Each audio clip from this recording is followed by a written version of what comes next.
నమస్కారం. ఈరోజు మనం ఒక చాలా ముఖ్యమైన, ఆసక్తికరమైన అంశం గురించి మాట్లాడుకోబోతున్నాం. అదేంటంటే, ప్రభుత్వ ఉద్యోగులు, ఉపాధ్యాయులు, పెన్షనర్ల హెల్త్ కార్డుల డేటాకు సంబంధించి మే 19, 2026 నాడు తెలంగాణ ప్రభుత్వం ఒక తాజా సర్క్యులర్ ఇచ్చింది కదా. అసలు ఈ ఉచిత వైద్య సదుపాయాలు ఎవరికి వర్తిస్తాయి, ఆధారపడిన కుటుంబ సభ్యులు అంటే ఎవరు, ఇలాంటి సందేహాలు చాలానే ఉన్నాయి. అందుకే మాత్రం ఆలస్యం చేయకుండా ఈ రూల్స్ అన్నింటినీ కార్టూన్ చిత్రాలతో చాలా సింపుల్గా డీకోడ్ చేద్దాం. ముందుగా మనం చూడబోయే అంశాలేంటంటే తెలంగాణ హెల్త్ స్కీమ్ నియమాలు. అందులో ఉచిత చికిత్సను వివరించే రూల్ 7, అసలు డిపెండెంట్లు అంటే ఎవరు, అలాగే తల్లిదండ్రులు, కుమార్తెలు, కుమారులకున్న ప్రత్యేక అర్హత నిబంధనలేంటి, ఇవన్నీ ఒకదాని తర్వాత ఒకటి క్లియర్గా చూద్దాం. దీనివల్ల మనకున్న కన్ఫ్యూజన్ అంతా పోతుంది. సరే, అసలు విషయానికొద్దాం. ఈ కొత్త హెల్త్ కార్డుల అప్డేట్స్ సరిగ్గా అర్థం చేసుకోవాలంటే మనం కాస్త వెనక్కెళ్ళి 1972 మెడికల్ అటెండెన్స్ రూల్స్ను ఒకసారి డీకోడ్ చేయాల్సిందే. ఈ మధ్య అంటే 19 మే 2026 రోజున ప్రభుత్వం జారీ చేసిన ఉత్తర్వుల్లో ఒక ముఖ్యమైన విషయాన్ని ప్రస్తావించారు. అదేంటంటే 1972 నిబంధనల్లోని సెక్షన్ 7. దీని ముఖ్య ఉద్దేశం ఒక్కటే, అసలు కుటుంబ సభ్యులు అంటే ఎవరు, మనమీద ఆధారపడినవారు అంటే డిపెండెంట్లు అని ఎవరినే అంటారు అనేదానిపై ఒక స్పష్టమైన క్లారిటీ ఇవ్వడం. ప్రతి ప్రభుత్వ ఉద్యోగికి, పెన్షనర్కు ఇది ఖచ్చితంగా తెలిసి ఉండాల్సిన విషయం. ఈ కాంప్లికేటెడ్ రూల్స్, మినహాయింపుల్లోకి వెళ్లే ముందు అసలు ఈ స్కీమ్ అందించే బేస్ లైన్ బెనిఫిట్ అంటే ప్రాథమిక ప్రయోజనమేంటో చూద్దాం. అదేంటంటే, ప్రభుత్వ ఉద్యోగులు, పెన్షనర్లు మరియు వారి కుటుంబ సభ్యులు రాష్ట్రంలోని అన్ని ప్రభుత్వ ఆస్పత్రులలో ఉచితంగా వైద్యం పొందేందుకు అర్హులు. వినడానికి చాలా బావుంది గదా. ఈ ఒక్క వాక్యం చూస్తేనే ఈ పథకం ఎంత అద్భుతమైనదో అర్థమవుతుంది. కానీ ఇక్కడే ఒక చిన్న మెలిక ఉంది. ఈ కుటుంబ సభ్యులు అనే పదానికి ప్రభుత్వమిచ్చే డెఫినిషన్ చాలా చాలా పక్కాగా ఉంటుంది. ఇక్కడే అసలు కథ మొదలవుతుంది. ఈ ఉచిత వైద్య సదుపాయాలు పొందాలంటే ప్రభుత్వ దృష్టిలో కుటుంబం అంటే ఏంటి అనేది రూల్ 3 సబ్సెక్షన్ 7 చాలా ఖచ్చితంగా వివరిస్తుంది. ఈ రూల్లో మనం గమనించాల్సిన ఒక ఆసక్తికరమైన విషయముంది. ఉద్యోగి పురుషుడా మహిళా అనేదాన్ని బట్టి ఈ నిర్వచనంలో చిన్న మార్పుంటుంది. ఒకవేళ పురుష ఉద్యోగి అయితే అతని భార్య, పిల్లలు మరియు అతనిపై పూర్తిగా ఆధారపడిన తల్లిదండ్రులు డిపెండెంట్లుగా వస్తారు.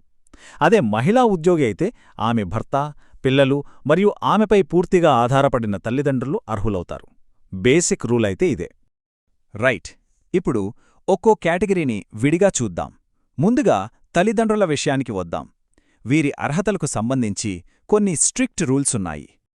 ఆ రూల్స్ ఏంటంటే, తల్లిదండ్రులకు ఎలాంటి సొంత ఆదాయం ఉండకూడదు, అలాగే వాళ్ల పేరు మీద ఎలాంటి ఆస్తి కూడా ఉండకూడదు. అంటే వాళ్లు ఆర్థికంగా పూర్తిగా ఉద్యోగిపైనే ఆధారపడి జీవిస్తుండాలి. ప్రభుత్వం ఈ విషయంలో చాలా నిక్కచ్చిగా వ్యవహరిస్తుంది. ఇంకో ముఖ్యమైన విషయమేంటంటే, వాళ్లు నాపైనే ఆధారపడి ఉన్నారు అని ఉద్యోగి స్వయంగా ఒక అఫీషియల్ డిక్లరేషన్ ఇవ్వడం ఇక్కడ తప్పనిసరి. ఊరికే బంధుత్వం ఉంటే సరిపోదు, ఫైనాన్షియల్గా ఆధారపడటం ఇక్కడ మెయిన్ పాయింట్. దీన్ని బట్టి చట్టబద్ధమైన దత్తత విషయంలో ఈ నియమాలు ఎలా పనిచేస్తాయో మనకు బ్రహ్మాండంగా అర్థమవుతుంది. ఒక ఉద్యోగిని లీగల్గా దత్తత తీసుకున్న తల్లిదండ్రులకు ఈ మెడికల్ బెనిఫిట్స్ పూర్తిగా వర్తిస్తాయి. కానీ ఆలోచించాల్సిన విషయమేంటంటే, ఒకసారి దత్తత వెళ్లిన తర్వాత ఆ ఉద్యోగికి జన్మనిచ్చిన కన్న తల్లిదండ్రులకు అంటే బయాలజికల్ పేరెంట్స్కు ఈ ప్రయోజనాలు ఇక ఏమాత్రం వర్తించవు. చట్టపరమైన బంధానికే ఇక్కడ 100% ప్రాధాన్యత ఉంటుంది. సరే, తల్లిదండ్రుల గురించి చూశాం కదా. ఇప్పుడు పిల్లల అర్హతల గురించి మాట్లాడుకుందాం. ముందుగా కుమార్తెల విషయానికి వస్తే వాళ్లకు పెళ్లి అయిందా లేదా అన్న దానిపైనే ఈ అర్హతంతా ఆధారపడి ఉంటుంది. ఈ రూల్ చాలా స్ట్రెయిట్ ఫార్వర్డ్ అండి. పెళ్లైన కుమార్తెలు సహజంగానే భర్త సంరక్షణలోకి వెళ్తారు కదా, కాబట్టి వాళ్లను ఈ స్కీమ్ కింద డిపెండెంట్లుగా పరిగణించరు. కాని ఇక్కడే ప్రభుత్వ నిబంధనల్లో ఒక ముఖ్యమైన వెసులుబాటు కూడా ఉంది. ఒకవేళ కుమార్తె విడాకులు తీసుకున్నా లేదా భర్త వదిలేసినా, వితంతువులైనా సరే, వాళ్లు కనుక పూర్తిగా ఉద్యోగిపైనే ఆధారపడి జీవిస్తుంటే వాళ్లకు మళ్లీ ఈ ఉచిత వైద్య సదుపాయం వర్తిస్తుంది. మరి కుమార్తెల విషయం మనకు క్లియర్ అయింది కదా. ఇప్పుడు కుమారుల నిబంధనలకు వద్దాం. అబ్బాయిల విషయానికొచ్చేసరికి 3 కఠినమైన షరతులను ఒకేసారి దాటాల్సి ఉంటుంది. అబ్బాయిలకు ఈ స్కీమ్ వర్తించాలంటే ఈ 3 కండిషన్స్ తప్పనిసరిగా పాటిస్తుండాలి. ఫస్టుది వయోపరిమితి. వాళ్ల వయస్సు ఖచ్చితంగా 25 సంవత్సరాల్లోపే ఉండాలి. రెండోది ఉపాధి. ఎలాంటి ఉద్యోగం చేయకూడదు, సొంత ఆదాయం అస్సలుండకూడదు, పూర్తిగా నిరుద్యోగి అయి ఉండాలి. ఇక మూడోది వైవాహిక స్థితి. వాళ్లకు పెళ్లి కాకూడదు. చూశారు కదా, ఈ 3 షరతులు ఒకేసారి అమలైతేనే వాళ్లకు డిపెండెంట్ స్టేటస్ వస్తుంది. ఒకవేళ ఈ 3 షరతుల్లో ఏ ఒకటి బ్రేక్ అయినా సరే, అంటే 25 ఏళ్లు నిండినా, లేదా ఆలోపే ఏదైనా జాబొచ్చినా, లేదంటే పెళ్లి జరిగినా అంతే సంగతులు. తక్షణమే వాళ్లు డిపెండెంట్ లిస్ట్ నుండి బయటకొచ్చేస్తారు, వాళ్లకు వైద్య సదుపాయాలు ఆగిపోతాయి. అయితే ఇన్ని కఠినమైన రూల్సున్నా ఇక్కడో అత్యంత ముఖ్యమైన మానవీయ కోణమున్న మినహాయింపు ఉంది. అదే దివ్యాంగులైన కుమారుల విషయం. ఎవరైనా కుమారుడు శాశ్వత శారీరక లేదా మానసిక వైకల్యంతో బాధపడుతూ జాబ్ చేయడానికి ఏమాత్రం అనర్హుడు అని చెప్పే పక్కా మెడికల్ సర్టిఫికేట్ ఉంటే గనక ఈ ఈక్వేషన్స్ అన్నీ పూర్తిగా మారిపోతాయి.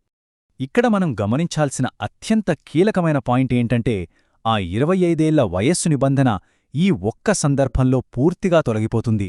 అంటే వయస్సు 25 ఏళ్లు దాటినా కూడా ఆ కుమారుడు జీవితకాలం పాటు ఆ ఉద్యోగికి డిపెండెంట్గానే కొనసాగుతాడు, ఉచిత వైద్య సదుపాయాన్ని పొందుతాడు.